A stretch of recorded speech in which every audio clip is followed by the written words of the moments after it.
क्या आपको लगता है कि दज्जाल मुस्तकबिल में पैदा होगा? गलत। हकीकत यह है कि वो पैदा हो चुका है, वो जिंदा है और उस वक्त उसी जमीन पर किसी अनजान जजीरे में लोहे की भारी जंजीरों में जकड़ा हुआ अपनी रिहाई का इंतजार कर रहा है। ये कोई कहानी नहीं, ये वो खौफनाक सच है जो एक सहाबी रजी अल्लाह अन्हु ने अपनी आंखों से देखा था। ये वाकया उस वक्त का है जब हजरत तमीम दारी रजी अल्लाह अन्हु अपने 30 साथियों के साथ समंदरी सफर पर निकले। अचानक तूफानी लहरों ने उन्हें घेर लिया।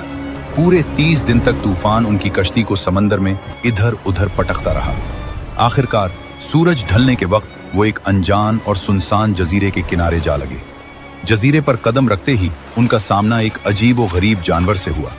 इसके जिस्म पर इतने घने और लंबे बाल थे कि यह पहचानना मुश्किल था कि इसका आगे का हिस्सा कौन सा है और पीछे का कौन सा। सहाबा रजी अल्लाह अन्हुम ने डर कर पूछा, तो क्या बला है? इस जानवर ने इंसानी जबान में जवाब दिया, मैं जस्सासा हूं।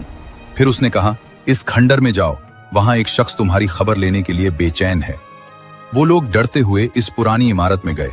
वहां उन्होंने एक ऐसे इंसान को देखा जो कद व कामत में इतना बड़ा और मजबूत था कि उन्होंने आज तक वैसा इंसान नहीं देखा था। लेकिन वो आजाद नहीं था। इसके दोनों हाथ गर्दन से बंधे हुए थे और उसके घुटनों से लेकर टखनों तक लोहे की भारी जंजीरें थीं। हजरत तमीम दारी रजी अल्लाह अन्हु ने पूछा, तो कौन है?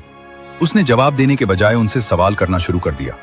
उसने पूछा, क्या बेसान के खजूर के बाग अब भी फल देते हैं? उन्होंने कहा, हाँ। उसने कहा, वो वक्त करीब है जब वो फल नहीं देंगे। फिर उसने पूछा, क्या बहराए तबरिया में पानी है? उन्होंने कहा, बहुत पानी है। उसने कहा, जल्द ही इसका पानी खुश्क हो जाएगा।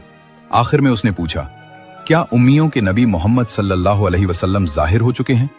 उन्होंने बताया, हाँ, और लोग उनके साथ हैं। यह सुनकर उसने वो राज खोला जिसने सबको दहला दिया। उसने कहा, मैं मसीह दज्जाल हूं, मुझे जल्द ही निकलने की इजाजत मिलने वाली है। जब मैं निकलूंगा तो पूरी जमीन पर घूमूंगा सिवाय मक्का और मदीना के। हजरत तमीम दारी रजी अल्लाह अन्हु ने वापस आकर यह वाकया प्यारे नबी सल्लल्लाहु अलैहि वसल्लम को सुनाया। नबी सल्लल्लाहु अलैहि वसल्लम खुशी से मिंबर पर खड़े होकर फरमाने लगे, ये वही है जो मैं तुम्हें दज्जाल के बारे में बताया करता था। प्यारे नबी सल्लल्लाहु अलैहि वसल्लम ने फरमाया है कि जो शख्स सूरत उल कहफ की पहली 10 आयात याद कर ले वो दज्जाल के फितने से महफूज रहेगा। अल्लाह हम सब की हिफाजत फरमाए। कमेंट में आमीन जरूर लिखें और ऐसी ही मुस्तनद वीडियोस के लिए सब्सक्राइब जरूर।